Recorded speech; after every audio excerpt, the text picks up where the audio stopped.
Well, good evening, ladies and gentlemen. Thanks for tuning into our weekly webinar here.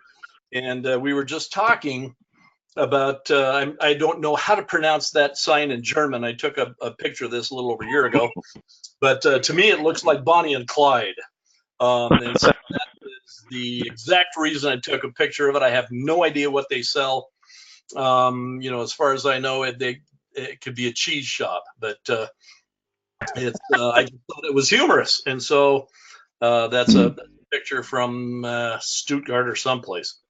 So anyway, this evening we have Walt Lusk. He's our president CEO, as you know, and he has some really good information for you and a special guest. I'll let him introduce the special guest.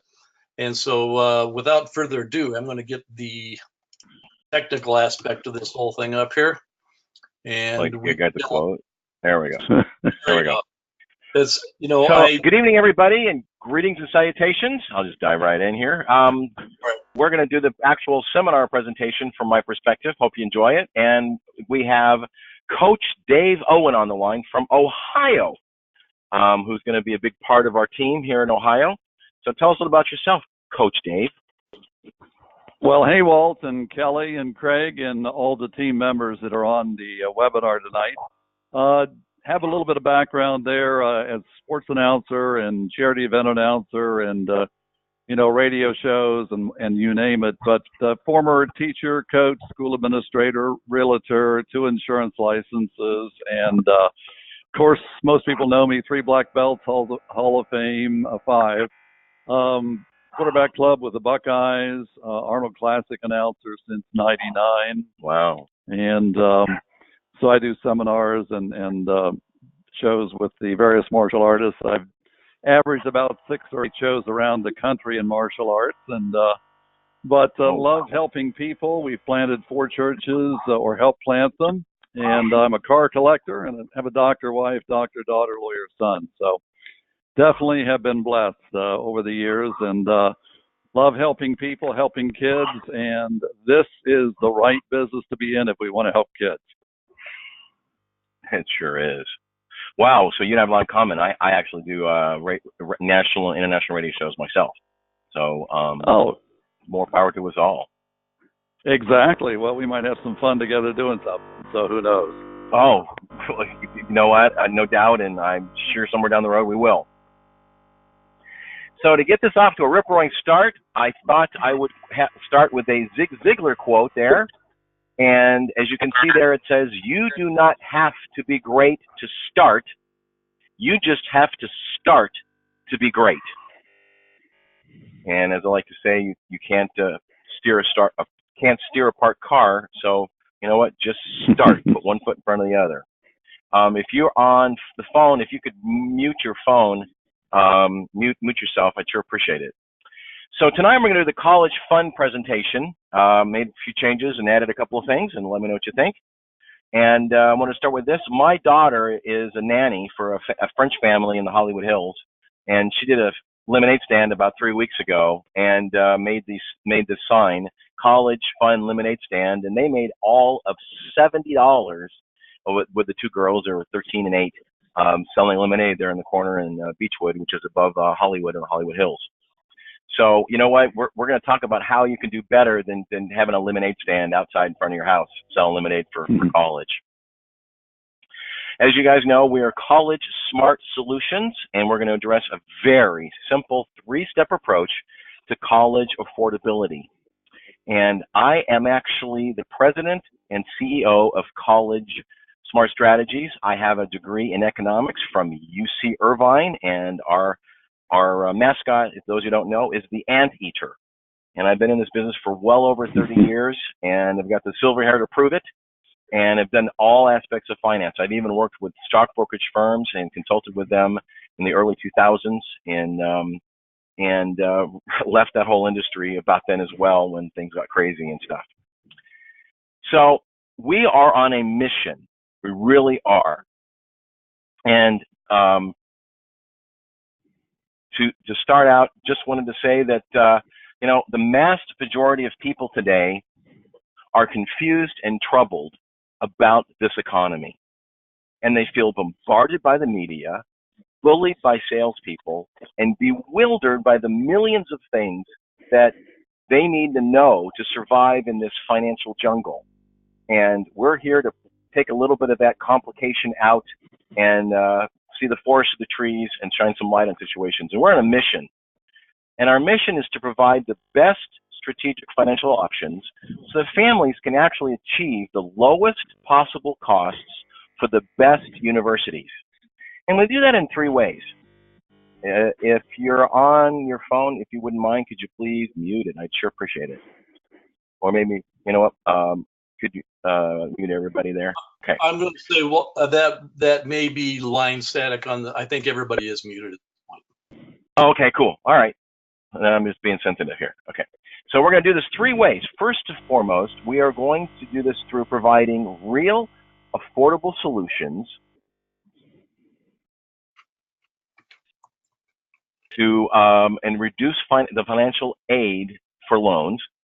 We're going to provide real affordable solutions. We're going to reduce the aid that's needed for loans. And lastly, it's also going to impact your retirement because it's actually going to mean more resources for college as well as financial aid. Now, the traditional college funding options are known to all, but just to list them here. First and foremost, a lot of it, of course, is stocks and bonds and mutual funds. And the challenge with that is, and you can go all the way, Craig, is market risk. And the challenge is you really want to risk your child's future, as we're going to address in the stock market. Second is your 401k, your retirement IRAs. And with that, obviously, is a challenge with, do you want to, cannibalize your retirement for college? Maybe you do and maybe you don't. Equity in your home. You can keep, Craig, you can keep going if you want to. There's one more. To it. I apologize. We didn't get time to practice this ahead of time. No, we didn't. I don't know if I'd put one more if it's going to change the slide or not. No, it shouldn't. Keep going. There you go. Okay. So you got stocks and bonds, you got your market risk, the 401k IRAs, you've got fees and income taxes. You risk a higher rate and jeopardize your home if you're going to do an equity loan. Banks and CDs and savings are great, but they're not only get low returns, but banks are not as safe as they used to be. And lastly, of course, is college savings plans, which we're going to touch on. And the challenge, of course, of that is that we're going to reduce financial aid. So the mission that we're on here is really a student loan crisis. And all these figures are from last year. In all sources of loan programs available for student loans, Americans owe currently over $2.67 trillion in student loan debt. And just the federal loan debt is $351 on average per month, which of course is way, way more than credit card debt. And the challenge of that $2.67 trillion is there's really only 7 countries in the world that have a higher gross domestic product, GDP, than that. And the fun thing is, or not, with getting a federal loan is if you co-sign as a parent on that loan and your son or daughter doesn't pay it back and you don't get around to paying it back, when you get around to receiving Social Security, they have the ability to garnish your Social Security income. So they are very, very serious about making sure these loans, which are crazy, are paid back. Now, everybody knows, college has become very, very expensive. In the last 20 years, you can see that college tuition is grown double of what inflation is. So the cost of education is many times worth it, but of course it's more expensive. Hence what we're doing. And when you look at college, the average annual cost of a public university is $24,000, and the average annual cost of a private university is almost double that, $47,831. But the challenge is that when you figure out that you're paying those college tuitions with after-tax dollars, you are actually need to earn more than that just to net the tuition. So how do we pay for college?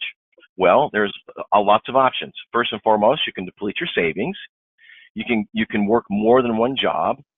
You can borrow from your home equity. You can hit up grandma and grandpa and grandparents. You can spend down your retirement account. You can try and qualify for financial aid.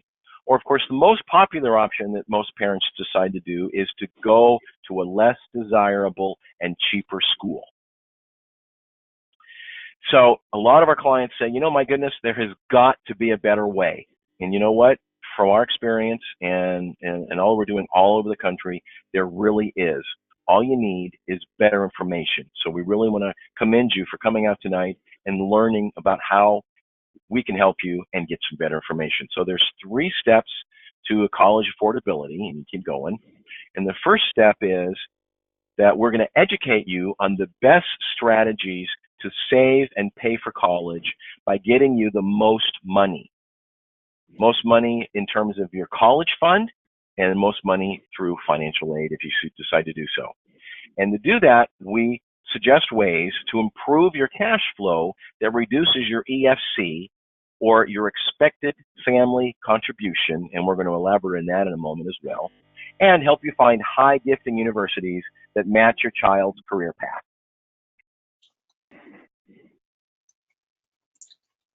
So the standard saving options, there are several.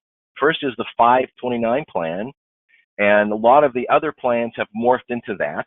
It's used for educational purposes, and there's challenges with those, which we're going to address. There's prepaid college plans, which are great, but what if your child doesn't qualify once he ends up applying for that school, or the curriculum doesn't meet what the major and the disciplines the child wants to study, or what if he doesn't want to go to college? And of course, there's custodial accounts as well. But the challenge with all of these is they all reduce the financial aid eligibility. So they kind of giveth, and then they take away. So let's talk about how the 529 plan works. What it is a tax advantage investment vehicle that is designed to encourage savings for educational expenses. But it is only deductible in 34 states. And if you get a tax deduction, then you also, with or without the tax deduction, it's gross tax deferred. Distributions can be tax-free if used for qualified education expenses such as tuition, room and board, a car, book supplies, computer, and of course special needs. And the donor does maintain control. So that's the good part. But again, they giveth and they taketh away. So the challenge is that if you don't use the money for what it's intended for education, then income tax is levied and a penalty as well. Secondly, it is subject to market risk because typically mutual funds are the most popular vehicle, as we're going to touch on, and there are fees and limited investment options because not every investment house offers a 529. And the real kicker here, which we're going to address even more in a moment, is that it reduces your EFC, expected family contribution calculation. The entire amount is assessed by 5.64% by reducing the amount of financial aid available each and every year. So if we're going to college for 4 years, that is over a reduction of 22% of what is in the 529. Now, the advantages of a college savings option, and we have our own, option B, the 529 plan is deductible in 34 states. It has tax-deferred growth. It has tax-free and penalty-free distribution for education only, and the owner maintains control, and it earns market risk. And those are about the options and the benefits of that particular option. But we're suggesting that you consider option B, and that, while it's not deductible, has all the benefits of a 529, but is completely free of market risk, and it does have competitive returns, and has tax-free penalty distribution, whatever you want, whether you want to start a business with your child, you want a new car, wedding, retirement. It avoids the negative impact of financial aid. It's kind of like a side fund that's legal. And if you die, become terminally ill, critically ill, or chronically ill, the plan is self-completing, and there are tax-free funds available for college. And whatever else is in the college plan can be converted to a tax-free pension that just might run the rest of the parent's life. So if you take nothing away from this evening, here is the key to the whole thing in one way. I don't know if it can be muted or it can be muted or not there. It's getting kind of noisy. But what this is historical return of the S&P 500 for the last 20 years from 1998 to 2017. If you take $100,000 in 1998 and you let it grow for almost 20 years, what do you get if you're in savings at 2%? Well, you have about $150,000. The red line is the actual performance of what the Standard & Poor's 500 has done in the index. And let's go back 10 years to 2008. And what if your child is a sophomore or junior in college, and you're about ready to write that check for college, and the market drops and crashes 37.5%. How are you now going to pay for over 1 year of college? Because you really don't have time to get that money back. What we're recommending is you consider what we call the index strategy, which is the blue line, which, as you can see, has actually outperformed the S&P 500 by a long shot. And the reason is because there are no losses. If you see there, when the market goes down in the early years, the blue line kind of stays flat and coasts. It goes down in 2008, and you can see the blue line kind of flat and coasts. And actually, over the same period, instead of earning about $280,000, it's earned over $400,000. And just to keep us honest, we have the yellow line, which is a compounded rate of 7% per year growth. And as you can see, it mirrors pretty closely to the 7%. And what we're asking you to do is to consider following our yellow brick road to college funding. Now, why is the EFC important? Because it represents what you have to pay out of pocket before receiving any financial aid. And if your EFC is greater than the college cost, then you will not be able to qualify for any financial aid. So the lower your EFC, the more financial aid you may qualify for. So the question is, how is it calculated? Well, it's very simple. You have the cost of attendance, what the tuition is for college, and then they subtract your EFC, your expected family contribution. And what's left over is what your financial need is based on, and they provide grants, scholarships, work study on campus usually, and loans, student and parent. But what affects the EFC? And there's a lot of different variables, and we're going to touch on those in the next couple of slides. First and foremost is, how old are the parents? How big is your family? How many children are actually in college? And what is the parents' income from all sources? What are the parents' assets? And additionally, what are the child's income and assets as well? All of that impacts your EFC. So let's take an example.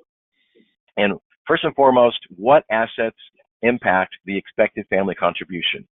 It's income, and it's actually your adjusted gross income, your home equity, your savings and checking account, your 529 plan, of course your IRA and 401k, and your whatever the student savings has, whatever grandma and grandpa have given your child, that is impacted as well. So your income is, you need to go back, is 20%, and rounding up in the 5.64%, your home equity is assessed 6.6%, your savings and checking is 6%, your 529 is 6%, your retirement is 15%, your contribution, and whatever the child has is 20%. And those figures are annual figures. They're per year. So in our example, you've got income of $100,000, and you've been really great. You've saved over $100,000 in savings. You can go back. We're not quite done with that one yet. And you have equity in your home of $100,000. You've got $50,000 in your 529. You've been really great in saving for college. You're contributing $12,000 to your IRA, and students got $10,000. So add all that up in terms of the penalty percentages. That totals $39,900. And a lot of you are thinking, oh my goodness, I don't think I can qualify for financial aid. Well, here's an example, and here's what we can do and what we do to help folks. And the effect of our EFC estimation and optimization. As you can see on the left, you've chosen a college that's kind of between public and private schools, is $35,000 in tuition, and your EFC is our $37,900. So your need and financial aid available is 0. We're recommending you consider transferring about $15,000 of that amount. So therefore, your need is reduced to $20,000, and about 75% of that now is $10,000. So over a 4-year period, you just might be able to get $40,000 toward college. So this is our last slide, and let me show you and how a private university just might be more competitive and cheaper than a public one. So let's say the university has a tuition of over $63,000, $63,193, and your AFC is to contribute is $5,000. Well, the private university has endowments, and they realize that their tuition is very, very expensive. And so in many instances, they are able to meet that need. So therefore, the difference, $58,193, is met. Because 88% of it came from the school, $51,381, and just shy of $7,000 is through loans and work study. So the out-of-pocket for the parent and the student, in this instance, is just shy of $12,000, $11,812, $5,000 for the EFC, and then $6,812 for the loan. Now, the public university is about a third the cost, $21,019. We have our same EFC, and the need, of course, is $16,000. And the school is only able to meet 30% of that at $3,300, $3,364. So there's a need of $11,213. So it's met with $4,800 and loans and work study. So when you add those values together, the cost of the parents is over $17,000, $17,655. So you can see from a hypothetical example that the private university just might be cheaper than not. So just to recap here real quick, I hope you've really learned something about how to grow your college fund with guarantees, less risk, and no fees, so that you have the peace of mind of knowing when you're ready for your child to enter college, every single dime that you've earned and invested is there for you. And earning a 7% compounded rate is very realistic expectation based upon the strategies that we recommend. So our next step really is that we meet with you to meet your specific need. Because it's your situation, not ours, and we want to make sure that we meet every single need and challenge that you have. And as a result of that, we provide you a customized solution. And again, there is absolutely no obligation and no cost for any of the services we provide. And should it fit your situation and your need, our goal is to help you implement their strategies so that you have more tax-free money for college and qualify for more financial aid. Because, ladies and gentlemen, I'm very thrilled and very happy that you took the time to invest in coming out and learning about some better ways to pay for college. And hopefully you've learned a few things about what's going on in the world of money. This is a very, very exciting time, but confusing time in our economic history. Things are changing very fast, and many of the old rules are being called into question. And some of you just might be a little hesitant or scared, and that is perfectly okay and quite natural, because it does take some time to get comfortable with some of these concepts. But maybe tonight we got you started on that road, because the bottom line is you can definitely reach your financial goals if you are willing to take action. Because this journey that you're on, you do not need to take it alone, and we are here with you with College Smart strategies to help that. So lastly, I'm closing with the other sign that my daughter made from for her lemonade stand is life hand you lemons, go to college.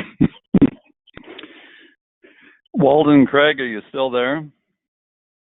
Yes, indeed. I'm here.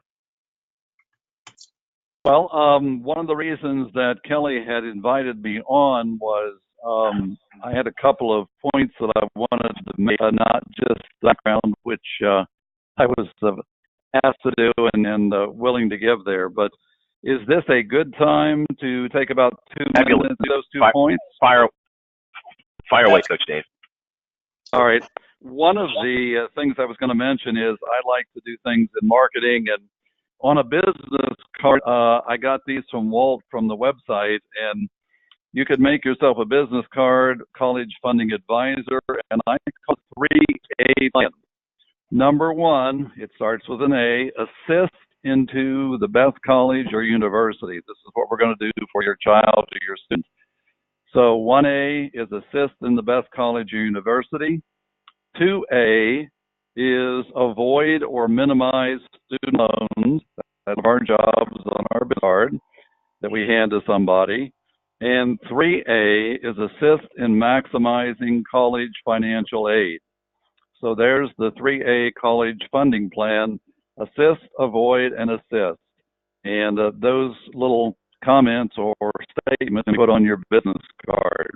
And the other point I was going to make, Walden, Craig, and Kelly, and all those that are on the webinar tonight, we talked about the $2.67 trillion in college debt, or the average debt being $351 a month, which is unbelievable.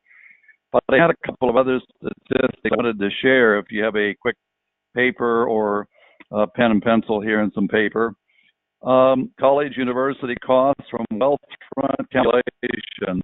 2018 public schools were going to run 101,000, very similar to the 24,000 that Walt had on the slide, while private schools are going to average about 167,000 in costs. And those slides showed us some great ways to get the kids into private school, possibly more economically than the public school. But they were saying, projecting in 2036, looking down the road 18 years, public schools would go from 101 to 184, and private schools would go from 167 to 303. So that's the projected cost in 2036.